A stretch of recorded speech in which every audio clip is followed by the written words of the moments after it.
ദൈവതിരുനാമത്തിന് മഹത്വം ഉണ്ടാകട്ടെ. വെളിപ്പാട് പുസ്തകം 11-ാം അധ്യായത്തിൻ്റെ 1-2 വാക്യങ്ങൾ നമ്മൾ പഠിക്കുമ്പോൾ രണ്ട് കാര്യങ്ങളാണ് കാണുന്നത്. ഒന്നാമത്തെ വാക്യത്തിൽ ദണ്ഡ് പോലെയുള്ള ഒരു കോല് കയ്യിൽ കൊടുത്തതിന് ശേഷം ദൈവത്തിൻ്റെ ആലയത്തെയും യാഗപീഠത്തെയും അതിൽ നമസ്കരിക്കുന്നവരെയും അളക്കുക. രണ്ടാമത്തെ വാക്യത്തിൽ പ്രാകാരത്തെ അളക്കാതെ വിടുക. വിശുദ്ധ നഗരത്തെ ജാതികൾ 42 മാസം ചവിട്ടും. അത് ജാതികൾക്ക് കൊടുത്തിരിക്കുന്നു. ഇങ്ങനെയുള്ള രണ്ട് കാര്യങ്ങളാണ് 1-2 വാക്യങ്ങളിൽ കൊടുത്തിരിക്കുന്നത്. വെളിപ്പാട് പുസ്തകത്തിൻ്റെ തുടർച്ചയായി നടക്കുന്ന ക്ലാസ്സാണിത്. ഏറ്റവും ഒടുവിൽ 10-ാമത്തെ അധ്യായത്തിൽ നിന്നാണ് ചിന്തിച്ചത്. അവിടെ ബലവാനായ ഒരു ദൂതനെക്കുറിച്ചും യോഹന്നാൻ അതേ ദൂതന്റെ കയ്യിൽ നിന്ന് വാങ്ങി ആ ഭക്ഷിക്കുന്ന പുസ്തകത്തെക്കുറിച്ചുമൊക്കെ നമ്മൾ ചിന്തിച്ചു. അതിൻ്റെ ആത്മീയ അർത്ഥം നമ്മൾ ചിന്തിക്കുവാനായിട്ട് ഇടയായി തീർന്നു. 6-ാം കാഹളത്തിനും 7-ാം കാഹളത്തിനും ഇടയിൽ നടക്കുന്ന സംഭവങ്ങളാണല്ലോ ഈ സംഭവങ്ങളൊക്കെ. 11-ാം അധ്യായത്തിലേക്ക് വരുമ്പോൾ പ്രധാനപ്പെട്ട 2 സംഭവങ്ങളാണ് അവിടെ രേഖപ്പെടുത്തിയിരിക്കുന്നത്. അത് ഇന്നത്തെ കാലത്ത് വളരെ പ്രാധാന്യമുള്ള ആനുകാലിക പ്രസക്തിയുള്ള ഇന്ന് നടക്കുന്ന അന്താരാഷ്ട്ര വാർത്തകളുമായിട്ടൊക്കെ ബന്ധപ്പെട്ട് അല്ലെങ്കിൽ സംഭവങ്ങളുമായിട്ടൊക്കെ ബന്ധപ്പെട്ട് വളരെ പ്രാധാന്യതയുള്ള കാര്യങ്ങളാണ് 11-ാം അധ്യായത്തിൽ രേഖപ്പെടുത്തിയിരിക്കുന്നത്. ഇവിടെ നമുക്ക് 2 സാക്ഷികളെ കാണാനായിട്ട് പറ്റുന്നുണ്ട്. അതുപോലെ തന്നെ അവരുടെ ശുശ്രൂഷകളെ കുറിച്ച് നമുക്ക് കാണാനായിട്ട് കഴിയുന്നുണ്ട്. 11-ാം അധ്യായത്തിൻ്റെ 1-ാമത്തെ വാക്യത്തിലേക്ക് വരുമ്പോൾ ആലയത്തെ അളക്കുക, യാഗപീഠത്തെ അളക്കുക, ആലയത്തിൽ നമസ്കരിക്കുന്നവരെ അളക്കുക എന്ന് പറയുന്നുണ്ട്. പഴയ നിയമകാലങ്ങളിൽ ഈ ആലയത്തെ അളക്കുന്നതുമായിട്ട് ബന്ധപ്പെട്ടുള്ള കാര്യങ്ങൾ നമുക്ക് കാണാനായിട്ട് പറ്റും. യെഹെസ്കേല്, സെക്കരിയാവ്, ആമോസ്, അവിടെയൊക്കെ ഈ ആലയത്തിന്റെ അളവുകൾ രേഖപ്പെടുത്തിയിരിക്കുന്നത് നമുക്ക് കാണാനായിട്ട് പറ്റും. സത്യത്തിൽ 2 കാര്യത്തിനായിട്ടാണ് അളവെടുക്കുന്നത്. 1 പണിയാൻ അളവെടുക്കും, 2 നശിപ്പിക്കാൻ അളവെടുക്കും. ആമോസ് പ്രവാചകന്റെ പുസ്തകം 7-ലേക്കൊക്കെ നമ്മൾ വരുമ്പോൾ നശിപ്പിക്കുവാനായിട്ടുള്ള അളവെടുപ്പിനെ കുറിച്ച് നമ്മളിവിടെ കാണുന്നുണ്ട്. അപ്പം അതുകൊണ്ട് തന്നെ ഇവിടെ അളക്കാനായിട്ട് പറയുന്നത് പണിയാനായിട്ടല്ല, അത് തീർച്ചയായിട്ടും നശിപ്പിക്കാൻ തന്നെയാണ്. അതിൻ്റെ കാരണം എന്താണെന്നുള്ളത് നമ്മൾ അടുത്ത വാക്യങ്ങൾ ചിന്തിക്കുമ്പോൾ നമുക്കത് വ്യക്തമായി മനസ്സിലാക്കും. ഇവിടെ ഈ വിശുദ്ധ ദൈവാലയത്തെ ജാതികൾ 42 മാസം ചവിട്ടിക്കളയുമെന്നുള്ള ഒരു പരാമർശം നമുക്കിവിടെ കാണാനായിട്ട് പറ്റുന്നുണ്ട്. അതുകൊണ്ട് അത് നാശത്തിനായിട്ട് തന്നെയാണ്, അല്ലാതെ പണിയാനായിട്ട് അല്ല എന്ന് നമുക്ക് ഇവിടെ ചിന്തിക്കുവാനായിട്ട് കഴിയും. യോഹന്നാൻ ഈ വെളിപ്പാട് ഉണ്ടാകുമ്പോൾ യഹൂദന്റെ ആക്ഷരികമായ ആലയം അവിടെ ഇല്ല എന്നുള്ളതാണ് സത്യം. എന്താണ് കാരണം? AD 70 തീത്തോസ് കൈസരാണ് യെരുശലേം ദേവാലയം നശിപ്പിച്ചത്. അപ്പം യോഹന്നാൻ ഇത് കാണുന്ന സമയത്ത്, അതായത് AD 95 ആ സമയത്താണ് വെളിപ്പാട് പുസ്തകം എഴുതുന്നത്. ആ സമയത്ത് ആക്ഷരികമായ യഹൂദന്റെ ആലയം ഇല്ല. അപ്പോൾ ആലയത്തെ അളക്കാനായിട്ട് പറയുന്നത് എന്താണ്? അതിൻ്റെ അർത്ഥം ഈ ആലയം ഇനിയും പണിയപ്പെടാനായിട്ട് പോകുന്നതാണ്, അല്ലെങ്കിൽ അത് പണിയാനായിട്ട് പോവുകയാണ്. അപ്പൊ നമ്മൾ ഈ യഹൂദന്റെ ആലയവുമായിട്ട് ബന്ധപ്പെട്ട് നമ്മൾ ചിന്തിക്കുമ്പോൾ ഏതൊക്കെയാണ് ആലയങ്ങൾ എന്നുള്ളത്, ചരിത്രത്തിൽ ഉള്ള ആലയങ്ങൾ എന്നുള്ളത് നമ്മളൊന്ന് മനസ്സിലാക്കുന്നത് ഏറ്റവും നല്ലതാണ്. ഞാനിതിനു മുമ്പ് 1-2 വീഡിയോകളിൽ ചുരുക്കമായിട്ട് പറഞ്ഞിട്ടുണ്ട്. എങ്കിലും ഒരിക്കൽ കൂടി ഈ ആലയവുമായി ബന്ധപ്പെട്ട കാര്യങ്ങൾ ഒന്നുകൂടി ഞാൻ നിങ്ങളുമായിട്ട് പങ്കുവെക്കുകയാണ്. യഹൂദന്റെ 1-ാമത്തെ ആലയം എന്ന് പറയുന്നത് സമാഗമന കൂടാരത്തിന് ശേഷമായി ശലോമോൻ പണി കഴിപ്പിച്ച ഒരു മനോഹരമായ ആലയമാണ്. അത് BC 597 നെബൂഖദ്നേസർ രാജാവാണത് നശിപ്പിച്ചു കളയുന്നത്. അതിനുശേഷമാണല്ലോ ഇസ്രായേൽ 70 വർഷത്തെ പ്രവാസത്തിലേക്ക് പോകുന്നത്. അങ്ങനെ ആ ആലയം നശിപ്പിക്കപ്പെട്ടു. അതിനുശേഷം കോരശിന്റെ വിളംബരത്തിന് ശേഷമായി യഹൂദന്മാർക്ക് അവരുടെ നാട്ടിലേക്ക് മടങ്ങി വരുവാനായിട്ട് കഴിഞ്ഞു. പിന്നീടാണ് നമുക്കറിയാം സെരുബാബേലിന്റെ ഒക്കെ നേതൃത്വത്തിൽ അവർ മടങ്ങി വന്ന് അടുത്തതായി അവർ പണി കഴിപ്പിച്ച ഒരു ആലയം എന്ന് പറയുന്നത് അത് 2-ാമത്തെ ആലയമാണ്. ഈ ഒരു ആലയം സത്യത്തിൽ നശിപ്പിക്കപ്പെടുന്നത് BC 168 അന്ന് ആന്റിയോക്യസ് എപ്പിപ്പാനസ് എന്ന് പറയുന്ന രാജാവ് ഈ ആലയത്തിൽ പന്നികളെ യാഗമർപ്പിക്കുകയും അതിനുശേഷം ഈ ആലയത്തെ അശുദ്ധമാക്കുകയും ചെയ്തു. ഈ മക്കാബിയൻ റിവോൾട്ട് എന്ന് കേട്ടിട്ടുണ്ടായിരിക്കും. മക്കാബിയൻസ് അവര് ഗറില്ല യുദ്ധമുറകളിലൂടെ ഒളിയാക്രമണങ്ങളിലൂടെ അവർ ഈ ദേവാലയം പിടിച്ചെടുക്കുകയും ഈ ദേവാലയത്തെ പുനഃപ്രതിഷ്ഠിക്കുകയും ചെയ്യുകയുണ്ടായി.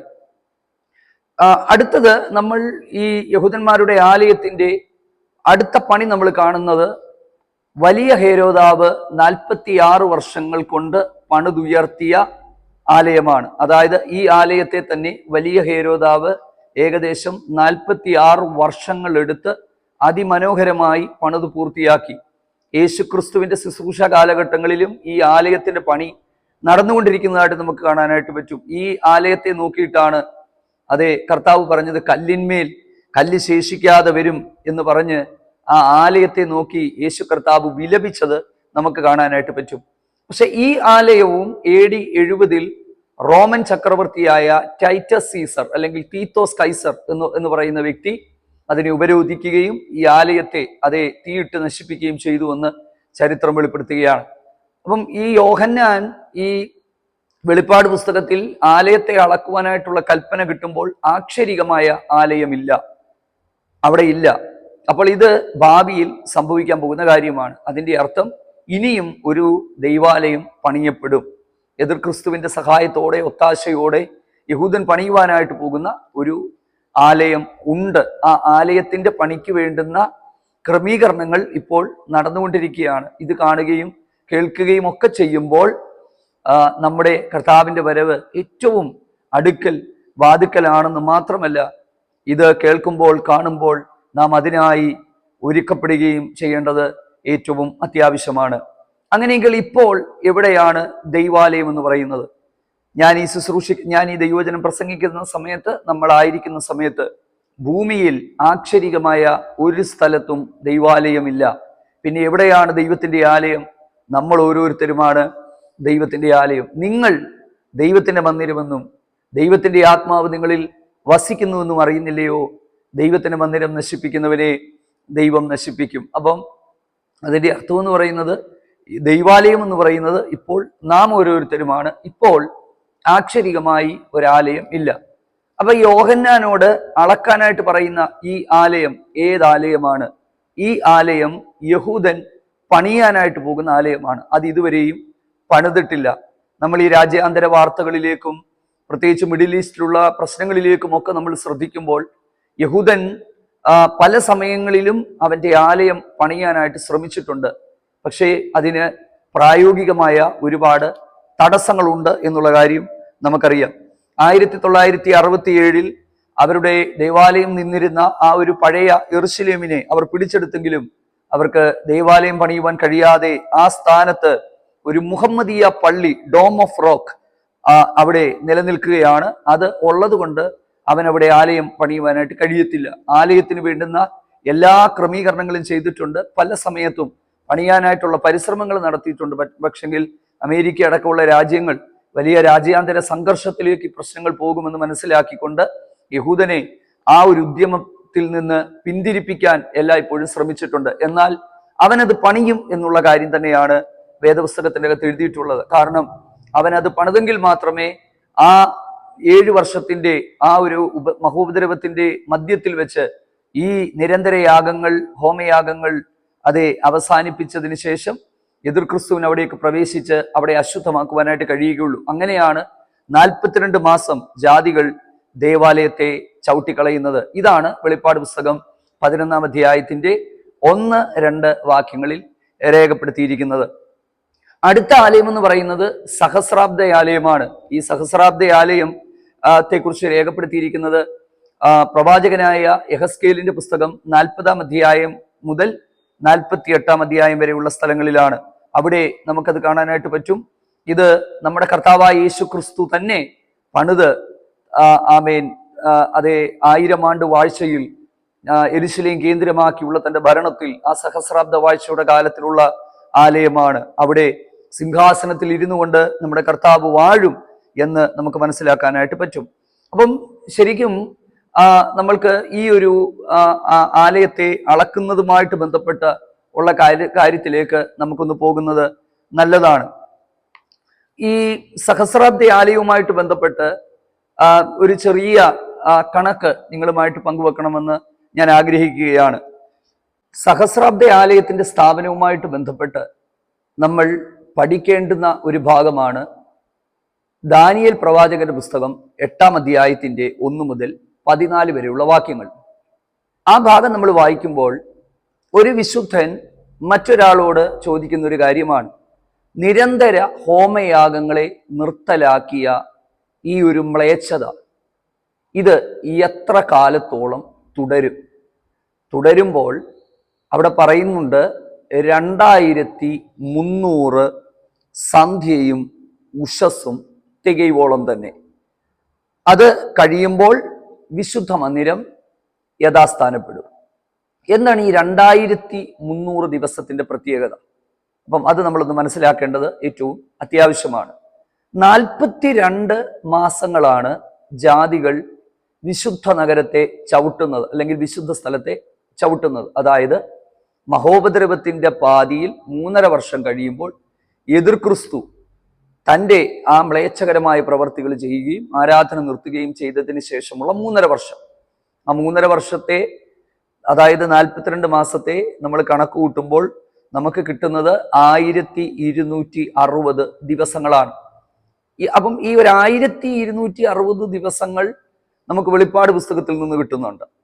അപ്പം ഈ 2300 എന്താണ്? അപ്പം ഈ 2300-നെ നമ്മൾ 1260-ൽ നിന്ന് നമ്മൾ കുറയ്ക്കുമ്പോൾ നമുക്ക് കിട്ടുന്നത് 1040 ദിവസങ്ങളാണ്. എന്താണ് ഈ 1040 ദിവസങ്ങൾ? വേദപണ്ഡിതന്മാരുടെ അഭിപ്രായത്തിൽ, അതായത് ഏറ്റവും വിശ്വസനീയമായ വ്യാഖ്യാനങ്ങളുടെ അടിസ്ഥാനത്തിൽ നമുക്ക് മനസ്സിലാക്കാനായിട്ട് പറ്റുന്നത്, ഈ 1040 ദിവസം കൊണ്ടാണ് സഹസ്രാബ്ദ ആലയം പണിയപ്പെടുന്നത്. യഹസ്കേലിൽ നമ്മൾ കാണുന്ന സഹസ്രാബ്ദ ആലയം, ഈ സഹസ്രാബ്ദ ആലയത്തെ കേന്ദ്രമാക്കിയാണല്ലോ കർത്താവ് 1000 ആണ്ട് വാഴ്ച നടത്തുന്നത്. അതാണ് ഈ 1040 ദിവസങ്ങൾ.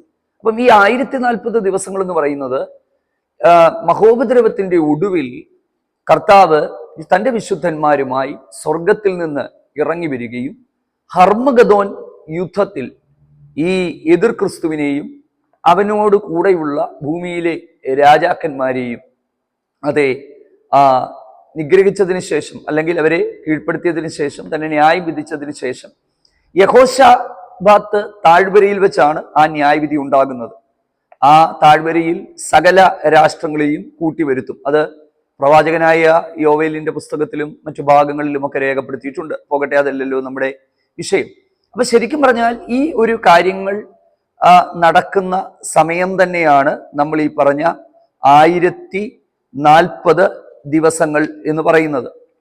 അപ്പോൾ നിങ്ങൾക്ക് ആ ഭാഗം ക്ലിയറായി എന്ന് ഞാൻ വിശ്വസിക്കുകയാണ്. അപ്പം ഇത്രയും ദിവസങ്ങൾ എടുത്താണ്. അപ്പം അതിനെയും കുറച്ച് ഡിവൈഡ് ചെയ്യുന്നുണ്ട്. ഞാനത് പറയാനായിട്ട് പോയാൽ നിങ്ങൾക്ക് ആകെ കൺഫ്യൂഷൻ ആകും.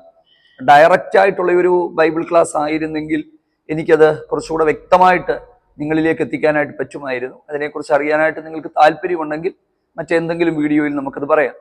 പോകട്ടെ. അപ്പം സാധാരണക്കാരായ ചില ആൾക്കാരൊക്കെ കാണുമ്പം ഇത്രയും ഡീറ്റെയിൽഡ് ആയിട്ടുള്ള ഒരു സ്റ്റഡിയുടെ ഒന്നും ആവശ്യമില്ല. അപ്പം ഇതൊക്കെ കുറച്ച് കണക്കുകളുടെ കാര്യങ്ങളാണ്. അപ്പം ഈ പറഞ്ഞ 1040 ദിവസങ്ങൾ അല്ലെങ്കിൽ 2300 ദിനരാത്രങ്ങൾ അല്ലെങ്കിൽ ആ ഒരു സന്ധ്യയും ഉഷസ്സും കഴിയുമ്പോൾ ആണ് സഹസ്രാബ്ദ ആലയം ക്രമീകരിക്കപ്പെടുന്നത് എന്ന് നമുക്ക് മനസ്സിലാക്കുവാനായിട്ട് കഴിയും. അതായത് 2 വർഷങ്ങൾ കൊണ്ട് 2 വർഷം 8 മാസം 16 ദിവസം ഇത്രയും ദിവസം എടുത്തിട്ടാണ് സഹസ്രാബ്ദ ആലയം പണിത് പ്രതിഷ്ഠിക്കുന്നത്. ഈ ദേവാലയത്തിൽ തന്നെയാണ് കർത്താവായ യേശു ക്രിസ്തു കേന്ദ്രമാക്കി തന്റെ ഭരണം നടത്തും. അതിനുശേഷം 1000 ആണ്ട് വാഴ്ച കഴിയുമ്പോൾ ഈ ഭൂമിയെ ചുട്ടരിച്ചു കളഞ്ഞതിന് ശേഷം, ശുദ്ധീകരണം നടത്തിയതിന് ശേഷം പുതിയ യെരൂശലേം സ്വർഗത്തിൽ നിന്ന് താഴേക്ക് ഇറങ്ങി വന്ന് സ്ഥാപിക്കപ്പെടും. പിന്നീട് ഇവിടെ ആലയമില്ല എന്ന് നമുക്ക് കാണാനായിട്ട് പറ്റും. അപ്പം ഏറ്റവും ഒടുവിൽ നമ്മൾ വെളിപ്പാട് പുസ്തകത്തിന്റെ 11-ാം അധ്യായത്തിന്റെ 1-2 വാക്യങ്ങളിലേക്ക് വരുമ്പോൾ അവിടെ അളക്കുന്ന ഒരാലയം നമ്മൾ കാണുന്നുണ്ടല്ലോ. ഇന്ന് ആ ആലയം ഇല്ല പ്രിയരെ. ആ ആലയം വേഗത്തിൽ പണി കഴിക്കപ്പെടുവാനായിട്ട് പോവുകയാണ്.